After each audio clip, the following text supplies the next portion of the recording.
Welcome to Real Clear Radio Hour, brought to you by the Competitive Enterprise Institute. I'm your host, Bill Frezza. This week, we examine injustice. In the second half of our show, we'll talk to Holly Harris, Executive Director of the U.S. Justice Action Network, about her organization's efforts to promote criminal justice reform. Up first, we travel to Lebanon to speak with Archbishop of Beirut, Paul Youssef Matar, about the harrowing plight of Christians in the Middle East. Your Eminence, welcome to the show. Welcome. Archbishop Matar, it's such a pleasure to see you here in Lebanon. It's been a delightful visit, an opportunity to talk to you about the plight of Christianity in the Middle East. Before we start, I wonder if you could give our American audience a little history on the Maronite Church, because most are likely not familiar. The Maronite Church is a very old Catholic church in the Middle East. It started with Holy Maron. He was in North Syria. And this is in about, what, 400 AD somewhere? He died 410. After his death, the disciples of him founded a monastery, a very big monastery on the Oronto River in North Syria. When the divisions happened to the Christians between monophysite and the people who believed in two nature in Christ or one nature in Christ. So this is the schism in 1054? Yeah. The Maronite people supported the Roman Catholic position. And when the Arab came to Syria, the Patriarch of Antioch flew to Constantinople. And those people became without patriarch. So they decided to have their own patriarch. And so the Maronite Church started as the independent church in the Middle East, but related to Rome in faith and in recognition. And remained in communion with Rome, but for almost 400 years was out of communication. Yeah, but they never denied their connection to Rome. Even we didn't have SMS and things like that, but they were always saying, we are with Rome and for Rome. When the Crusaders came, the connection has been re-established openly, and we start continuing this relation until now. We came to Lebanon because Lebanon is a mountain, so we found our refuge in the mountain from Christians and Muslims and anybody else for our freedom of religion and freedom of conscience. Well, there was a lot of persecution from all sides during the Byzantine Empire, the rise of Islam, and then under the Ottomans. But the Maronites have been here where we sit in the hills behind Beirut for how long? We are in Lebanon since established officially since 1400 years. That's a pretty long history for most Americans to conceive. Why? Because we refused to be second-class citizens. Because in Islam, especially in the beginning of the Islam story, and even right now with the Daesh people, the non-Muslims are like second-class citizens. They can live, they can go to their churches, but they don't participate to the life of the city. They don't share the government. We are protected by Muslim. But, when you are protected, you can be good protected and bad protected. It depends on the governor. And there's also a special tax that has to be paid?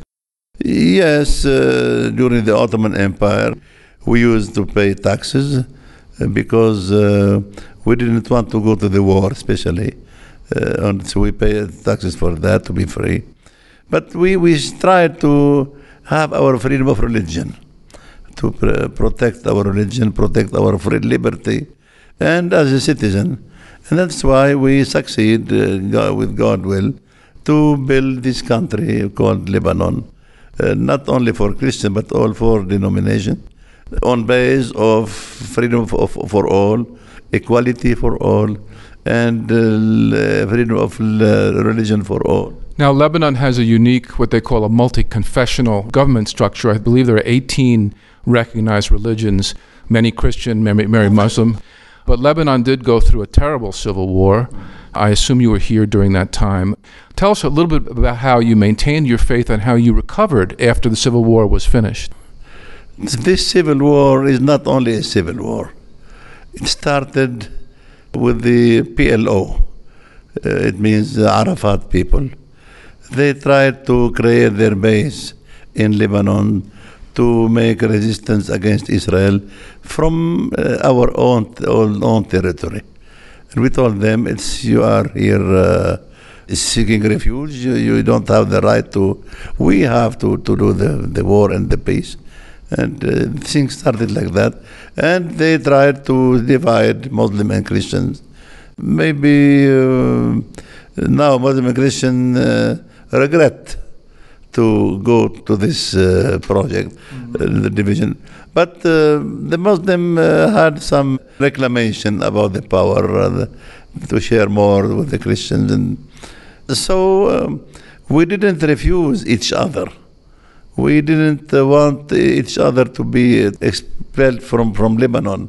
It was only a political issue.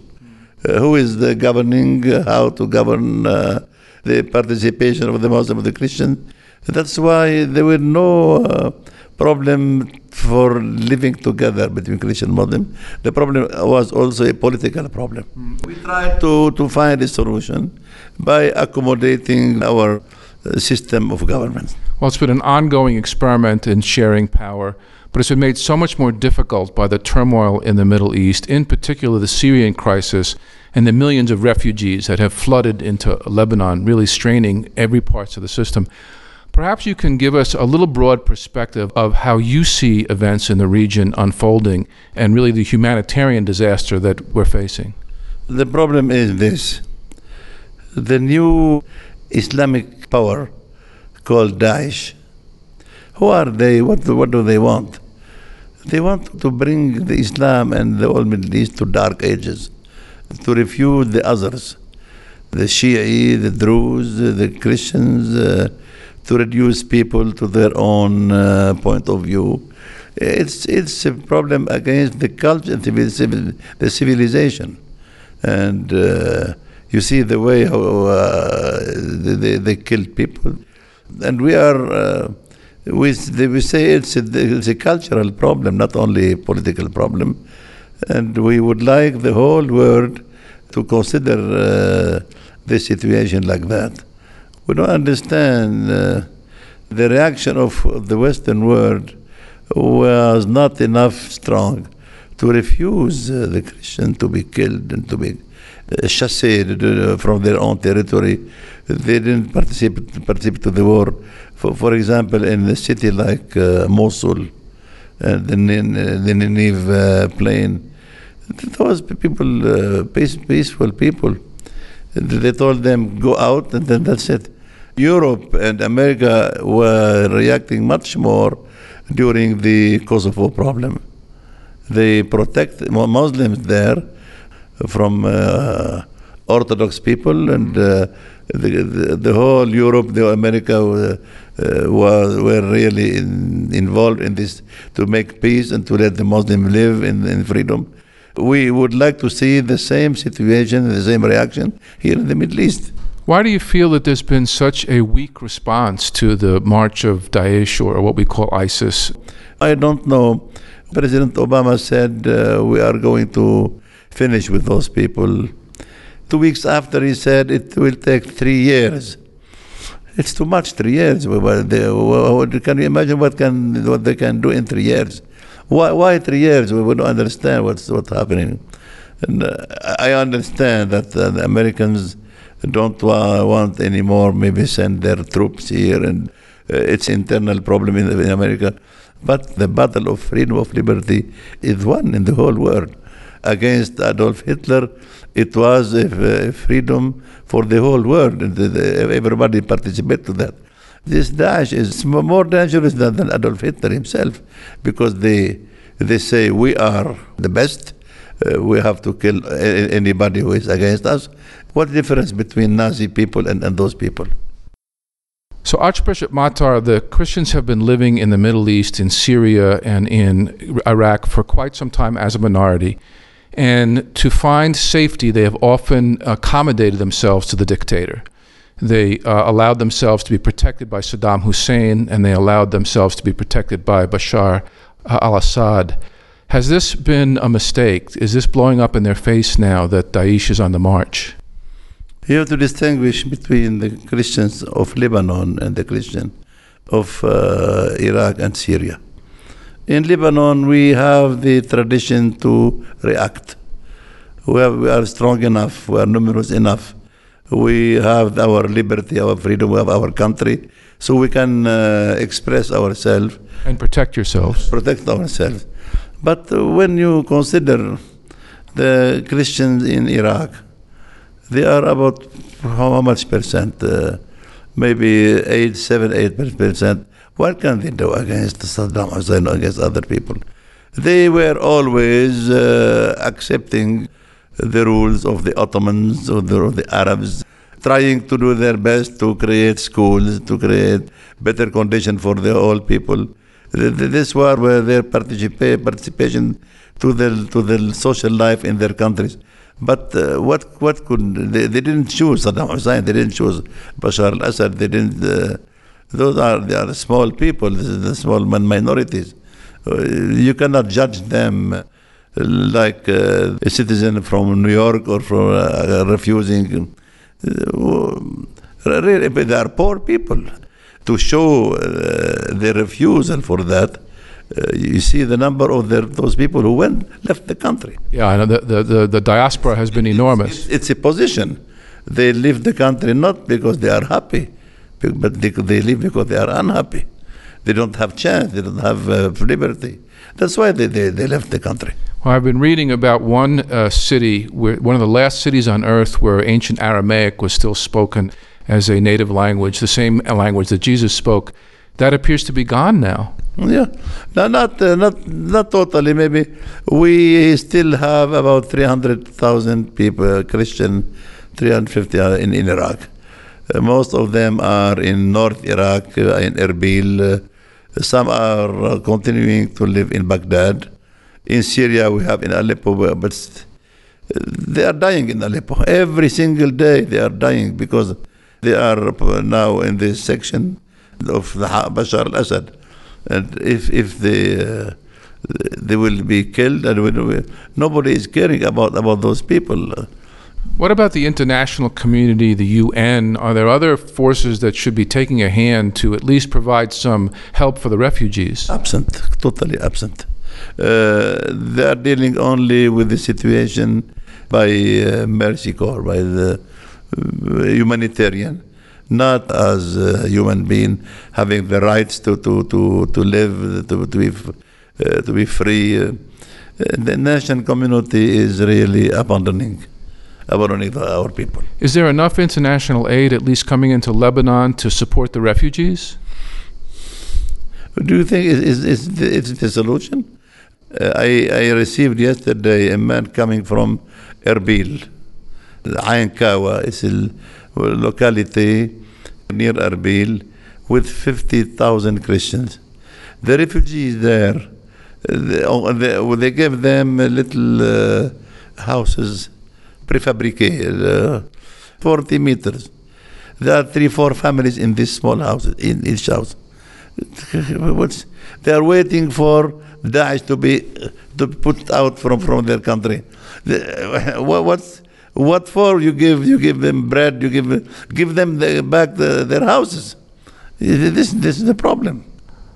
Pope Francis has spoken out quite forcibly in his recent encyclicals, Evangelii Gaudium and Laudatum Si. The first, he spoke out against economic injustice, and the second, he spoke out about global warming. He seems to have been rather silent about the plight of Christians in the Middle East. Do you think we can hear more from the Vatican?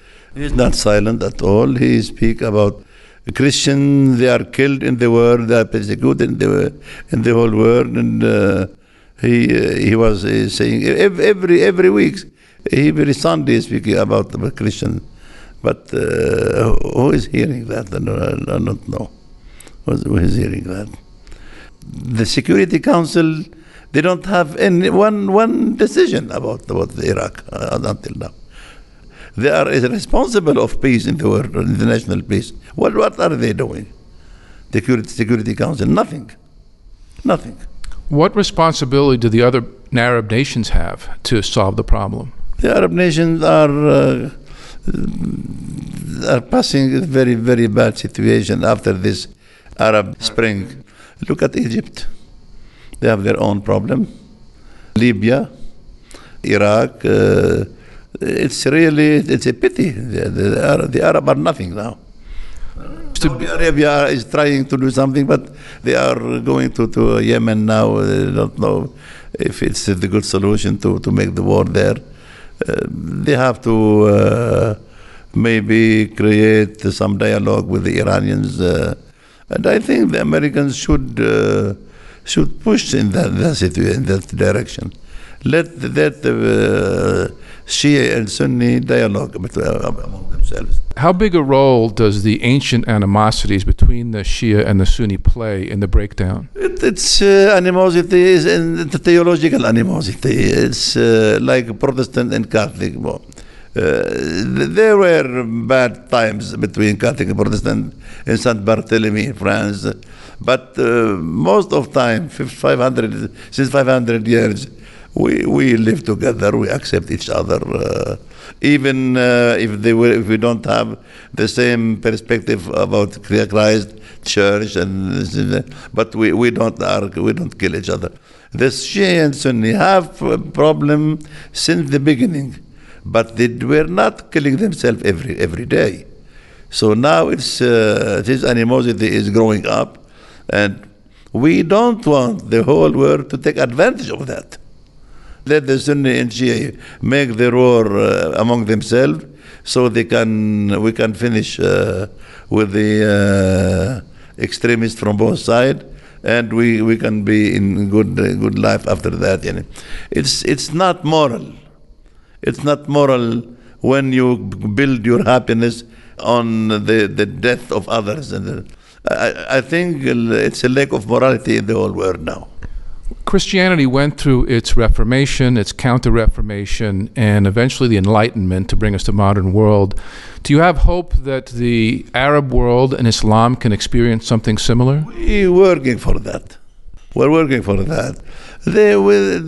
We had some signals in Egypt in the 19th century, in 20th century, of progress in illumination, that the siècle de lumière.